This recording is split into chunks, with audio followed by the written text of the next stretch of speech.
സ്വർണം വാങ്ങാൻ പോവുകയാണോ? ഒരു പവൻ്റെ ഇന്നത്തെ വില അറിയാം. കഴിഞ്ഞ ദിവസം മുകളിലേക്ക് ഉയർന്ന സ്വർണ്ണവില ഇന്ന് മാറ്റമില്ലാതെ തുടരുകയാണ്. ഒരു പവന് 53,560 രൂപയും ഗ്രാമിന് 6,695 രൂപയുമാണ് വില. 21-ാം തീയതി 53,680 രൂപയിലേക്ക് എത്തിയ പവൻ്റെ വില എന്നാൽ പിന്നീടുള്ള ദിവസങ്ങളിൽ ഏറെയും കുറഞ്ഞ് മുന്നോട്ട് പോയി. കേരളത്തിൽ കല്യാണ സീസൺ ആരംഭിച്ച സാഹചര്യത്തിൽ വരും ദിവസങ്ങളിൽ വില കുറച്ച് കയറുമോ എന്ന ആശങ്കയിലാണ് ആഭരണ പ്രേമികൾ.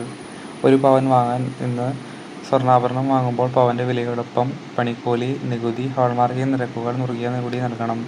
ശരാശരി 5% പണിക്കൂലി, 3% GSTയും. അങ്ങനെ കണക്കുകൂട്ടുമ്പോൾ ഒരു പവൻ സ്വർണ്ണാഭരണം വാങ്ങാൻ ഏകദേശം 57,000 രൂപ നൽകേണ്ടി വരും. ആഗോള സ്വർണ്ണവില അന്താരാഷ്ട്ര തലത്തിൽ തിങ്കളാഴ്ച രാവിലെ ചെറിയ നഷ്ടത്തിലാണ് സ്വർണ്ണവില വ്യാപാരം നടക്കുന്നത്. ട്രോയ് ഔൺസിന് $5.01 താഴ്ന്ന് $2,510 എന്നതിലാണ് നിലവാരം. വില ഇനി കൂടുമോ? US ഫെഡ് മേധാവി ജെറോം പവൽ പലിശ നിരക്കുകൾ കുറയ്ക്കുന്ന സൂചന കഴിഞ്ഞ ദിവസം നൽകിയിരുന്നു. അങ്ങനെ സംഭവിച്ച US കടപ്പത്രങ്ങൾ അനാകർഷകങ്ങളാവുകയും വൻകിട നിക്ഷേപങ്ങൾ സ്വർണ്ണത്തിൽ നിക്ഷേപം വർദ്ധിപ്പിക്കുകയും ചെയ്യും. ഇത് ആഗോളതലത്തിൽ സ്വർണ്ണവില കുതിക്കാൻ കാരണമായേക്കും. ഇങ്ങനെ സംഭവിച്ചാൽ കേരളം ഉൾപ്പെടെയുള്ള ആഭ്യന്തര വിപണികളിൽ അത് പ്രതിഫലിക്കും. ഇനി സ്വർണ്ണവില കുറയുമെന്ന പ്രത്യാശയോടെ നാളെ കാണാം.